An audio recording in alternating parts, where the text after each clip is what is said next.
Au commencement était la parole. Aujourd'hui, on se rend compte qu'ils n'ont plus peur. Ils disent ce qu'ils pensent, quel que soit l'endroit où ils se trouvent. Il y a encore très peu, il était impossible de voir des dirigeants africains s'exprimer ainsi. L'Afrique est le seul continent au monde où les populations chantent et dansent et applaudissent pour ceux qui les appauvrissent, les affament et les torturent. Le malheur de l'Afrique, c'est d'avoir rencontré la France. Le Mali et son peuple ne seront pas des spectateurs face aux assauts et l'adversité. Pour chaque mot employé de travers, nous réagirons par réciprocité. Pour chaque balle tirée contre nous, nous réagirons par réciprocité. Vos amis peuvent ne pas être nos amis, tout comme vos ennemis peuvent ne pas être nos ennemis. Loin des enjeux géopolitiques, la République centrafricaine veut être une terre d'harmonie pour tous les partenaires, partageant la cause qui est la sienne, celle de la sécurité, de la sécurisation de sa population et de son territoire, ainsi que celui de son développement.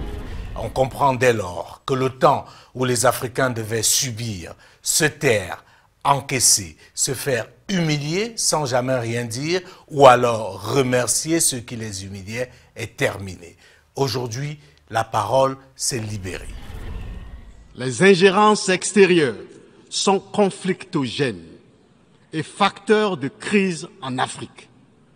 Elles complexifient généralement la recherche de solutions à nos crises et fragilisent les initiatives des solutions africaines aux crises africaines.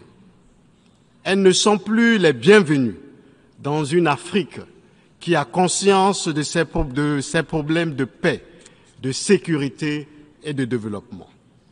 L'Afrique ne veut plus des ingérences extérieures. L'Afrique veut rester elle-même et maître de son destin. Pour ce qui est de la réforme du Conseil de sécurité des Nations Unies, nous ne voulons plus revenir dessus.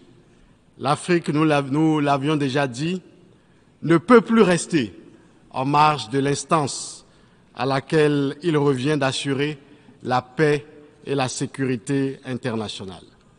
Le Conseil de sécurité ne peut plus demeurer une simple affaire des vainqueurs et leurs alliés du deuxième conflit mondial. Rien ne peut plus justifier le maintien du statu quo. La structuration idéologique et institutionnelle du monde d'après-guerre est désormais obsolète. Le statu quo ne peut plus continuer. Cette sortie historique du ministre togolais des Affaires étrangères, Robert Dussey, entre en droite ligne avec ce que pense la majorité d'Africains aujourd'hui. Ils ne veulent plus se faire dicter une façon de faire ou une certaine conduite.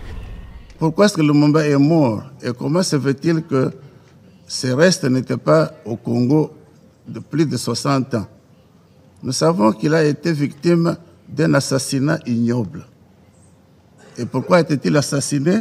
C'est parce que c'était un patriote qui voulait que les ressources naturelles du Congo soient utilisées pour le bien des Congolais et non pas seulement être pillées. Et voilà, 62 ans plus tard, nous sommes en face de la même situation. Des ressources du Congo qui sont pillées par des multinationales étrangères et par des pays voisins. Les autorités françaises, profondément anti-françaises, pour avoir régné les valeurs morales universelles et trahi le lourd héritage humaniste des philosophes des Lumières, se sont transformées en une junte au service de l'obscurantisme. Obscurantisme de la junte française nostalgique de pratiques néocoloniales, condescendantes, paternalistes et revanchardes, qui a commandité et prémédité des sanctions inédites, illégales, illégitimes et inhumaines de la CEDEAO et de l'UEMOA contre le Mali et mon pays. Monsieur le Président, la crise centrafricaine ne se résoudra pas par les appels à la barre de l'État agressé, que l'on accuse de ne pas être en capacité de faire respecter les droits de l'homme, d'avoir encore une situation alarmante en termes humanitaires. Ça ne se résoudra pas non plus par des sanctions pour camoufler le fait que la nature a horreur du vide et que les querelles stériles ne sont pas acceptables lorsqu'un État est en mode survie, ni par des textes produits dans de confortables tours d'ivoire et en déconnexion totale avec la réalité du terrain. Sachez que les opinions nationales et internationales observent et jugent la crédibilité des décisions prises au sein de ce Conseil.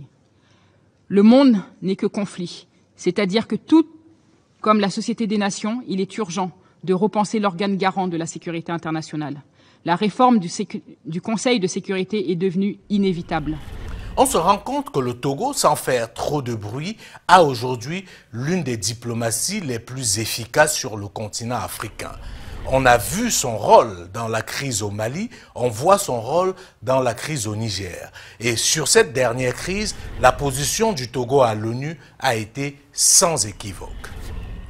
Le Togo est un pays de paix et le Togo s'oppose à la guerre, quelles que soient les raisons. Depuis notre indépendance, le 27 avril 1960, jamais le Togo a fait la guerre à ses voisins. Jamais le Togo a agressé ses voisins ou un quelconque pays. Jamais le Togo a servi de base arrière pour une quelconque agression contre un pays frère. Le Togo est un pays de paix. La paix est dans l'ADN du peuple togolais. Le Togo a toujours été un pays de médiation qui favorise le dialogue, la négociation et l'entente entre les peuples et les gouvernements.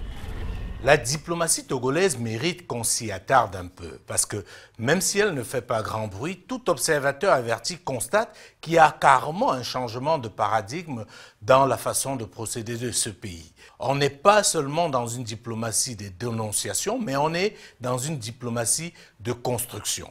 Ce n'est donc pas un hasard si c'est au Togo qu'est née l'APA, l'Alliance politique africaine. Une nouvelle alliance qui devrait, cette fois-ci, réunir des États en rapport à leurs objectifs. Il n'est plus question ici de privilégier juste la proximité géographique, il n'est plus question ici de privilégier juste le fait qu'on soit sur le même continent, mais il est question maintenant de se réunir parce qu'on partage une même vision, parce qu'on vise un même objectif. Et ça, en soi, c'est une véritable révolution qui permettra justement à la diplomatie africaine d'être plus efficace et de pouvoir donner à l'Afrique une voix sur la scène internationale. Au titre de l'Alliance politique africaine, ses principaux axes de coopération et contours institutionnels, les ministres ont convenu de la pertinence d'aller vers la formalisation de l'Alliance politique africaine qui servira de façon périodique à leur pays de cadre de concertation, de dialogue politique et d'action commune fondés sur les liens historiques et de fraternité et les principes d'égalité souveraine des États, d'indépendance, d'interindépendance et d'unité d'action. Les ministres ont décidé de la création d'un comité de haut niveau, présidé par le Togo, chargé de travailler sur les textes fondateurs de référence, les principaux axes de coopération et les contours institutionnels de l'alliance politique. Bien avant le Togo, il faut relever que cette façon de faire la diplomatie a été insufflée et réinventée par le Mali. Le ministre malien des Affaires étrangères, Abdoulaye Diop, grâce à son courage, sa détermination et son franc-parler, avait déjà bousculé les codes. J'ai entendu plusieurs membres du Conseil regretter le retrait du Mali du G5 Sahel, y compris la force conjointe. Je voudrais leur rappeler qu'il s'agit là d'une décision souveraine du Mali, en réponse aux violations des traités fondateurs de l'organisation, à la politique de 2 poids, 2 mesures et aux ingérences extérieures hostiles à l'égard d'un État membre fondateur de cette organisation. Le retrait du Mali a été formellement notifié aux instances du G5 Sahel. J'invite le Conseil de sécurité à prendre acte de cette décision et à en tirer toutes les conséquences dans la mise en œuvre du mandat de l'aménagement. De ce fait, comme vous le savez, le G5 Sahel n'a plus vocation à intervenir sur le territoire malien. Cependant, le gouvernement de la République du Mali reste fidèle à son attachement à l'intégration et à la coopération régionale pour la réalisation d'objectifs qui servent les intérêts de nos populations. Désormais, les autorités africaines veulent parler d'égal à égal avec leurs homologues. L'époque où l'Afrique devait souffrir en silence semble aujourd'hui révolue. Et on a pu le remarquer lors du dernier sommet des Nations Unies. C'était tout simplement extraordinaire le niveau de disruption affiché par les différents dirigeants africains qui se sont succédés à la tribune des Nations Unies. Je m'incline respectueusement sur la mémoire des grands leaders dans le monde qui ont fait rêver et espérer d'une société humaine juste et équitable à travers leur engagement, détermination et esprit de sacrifice. Ces leaders ont été, pour la plupart, exécutés de façon violente et d'autres assassinés à travers le feu des prisons et des empoisonnements. Leur seul crime a été pour chacun d'eux l'incarnation des rêves, des ambitions, de l'espoir des peuples meurtris, violés, violentés et pillés. Monsieur le Président, ma présence à cette tribune honorable des Nations Unies, au nom du Burkina Faso, pays des hommes intègres, n'est pas pour ériger des murs de lamentation. Je ne suis non plus pas là pour vous livrer un discours de convenance, mais j'ai été plutôt mandaté en sacrifice pour vous dire que le mensonge d'État, l'hypocrisie diplomatique, la boulimie du pouvoir, la recherche effrénée du gain, l'esprit démoniaque de domination et d'exploitation de l'homme par l'homme sont les vraies plaies qui gangrènent notre vivre ensemble et font courir toute la société à sa perte, y compris donc notre organisation, l'ONU. L'honnêteté intellectuelle le recommande et l'histoire des consciences nous reflète que nous devons présenter nos sincères excuses au peuple libyen pour avoir été, collectivement et individuellement, par passivité condamnable ou par complicité active et inacceptable, aux côtés des bourreaux qui ont été la première catastrophe anthropique en Libye. C'est cette catastrophe qui a mis la Libye à genoux en la saccageant et tuant son guide avant que les eaux du déluge ne viennent l'endeuiller davantage. Et malheureusement, à la tête de cette catastrophe humaine était l'ONU sous la résolution 1970 et le silence coupable, voire la complicité de la CEDEAO et de l'Union africaine. Cette macabre intervention, avec la France de Nicolas Sarkozy en tête, a liquidé le guide libyen, le colonel Muammar Kadhafi, le 20 octobre 2011.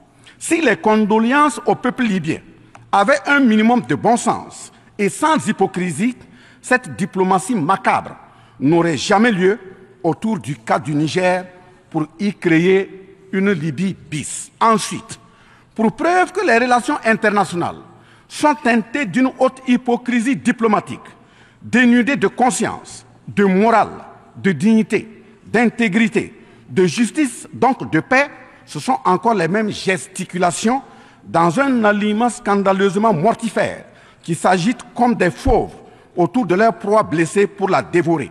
Aujourd'hui, nous avons fait le constat malheureux que, contrairement au discours de profession de bonne foi prononcé à cette tribune de l'ONU, invitant au respect de la charte de l'ONU et du droit international, les dirigeants représentant le peuple frère du Niger ont été pratiquement interdits d'accès au siège des Nations Unies. Le Burkina Faso condamne fermement cette manœuvre sordide qui relève de pratiques moyenâgeuses. Cela ne peut évidemment se faire que par des esprits en perte de valeurs essentielles pour toute vie harmonieuse en société. Nous, Africains, nous sommes fatigués, épuisés des catégorisations dans lesquelles les uns et les autres veulent nous mener et surtout veulent nous cantonner. La population de l'Afrique est jeune. C'est pourquoi nous, Africains, nous trouvons insultants les cases, les classements qui tantôt nous placent sous influence des Américains, tantôt sous celle des Anglais, tantôt des Français, tantôt des Chinois, des Russes et même des Turcs. Nous ne sommes ni pro, ni anti-américain, ni pro, ni anti-chinois, ni pro, ni anti-français, ni pro, ni anti-russe, ni pro, ni anti-turc. Nous sommes tout simplement pro-africains. C'est tout. Comme vous pouvez vous en douter, il y a forcément des critiques qui peuvent se comprendre. Parce que le plus important n'est pas de discourir. À côté des discours, il faut des actes. Aujourd'hui, c'est déjà bien que la parole soit libérée. C'est déjà bien qu'on puisse avoir ce type de discours courageux et en totale rupture avec l'ordre établi. Mais il faudrait accompagner ces discours par des actes pour être pertinents et pour pouvoir continuer à bénéficier de la mobilisation des peuples d'Afrique. Il faut relever que ces discours ont produit des actes et ont déjà produit quelques résultats. Si aujourd'hui le Mali se retrouve dans la situation dans laquelle elle est aujourd'hui, c'est aussi parce que cette parole a été libérée. Si la France a dû partir du Mali, c'est parce que justement des Maliens ont libéré la parole et ont osé dire à la France et notamment à ses dirigeants ce qu'ils pensaient clairement.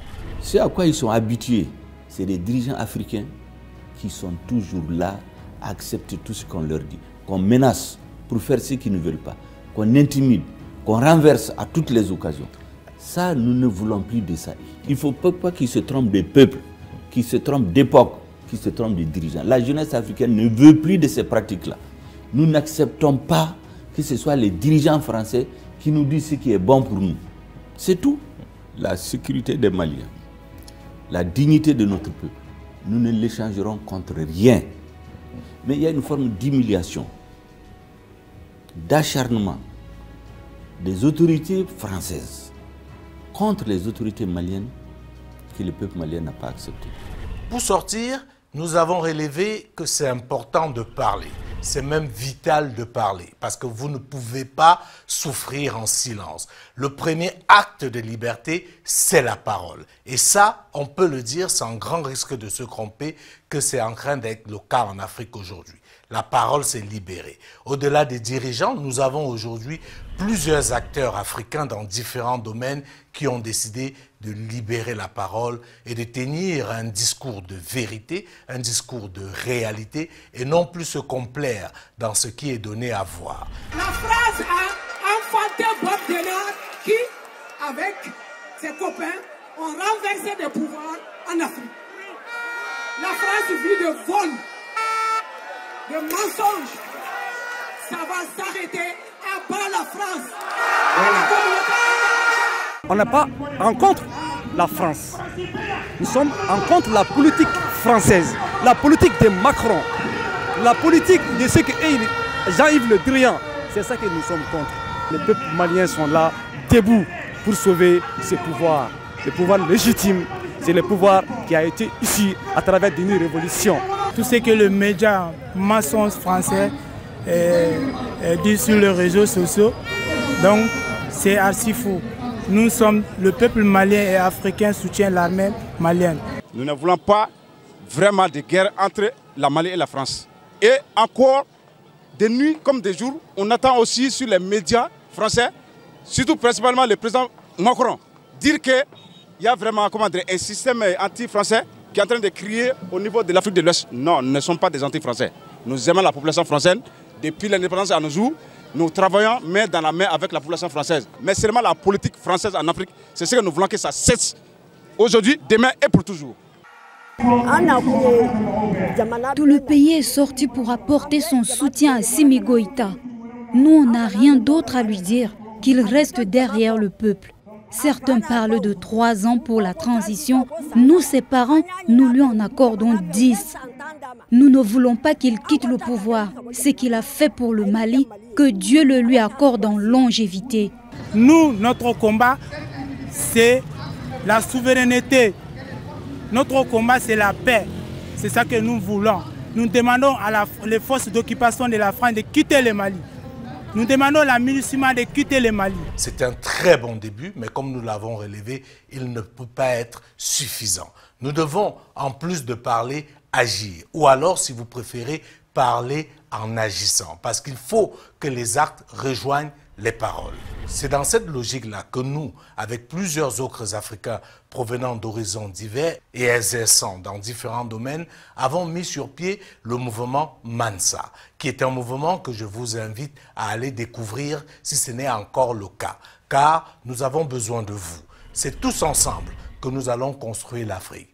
Venez, regardez ce que Mansa propose, critiquez, apportez vos contributions pour qu'ensemble, nous puissions proposer un nouveau modèle qui permettra de transformer le continent africain. Il est question pour nous aujourd'hui d'agir, de prendre nos responsabilités, car le destin de l'Afrique repose exclusivement entre les mains des Africains.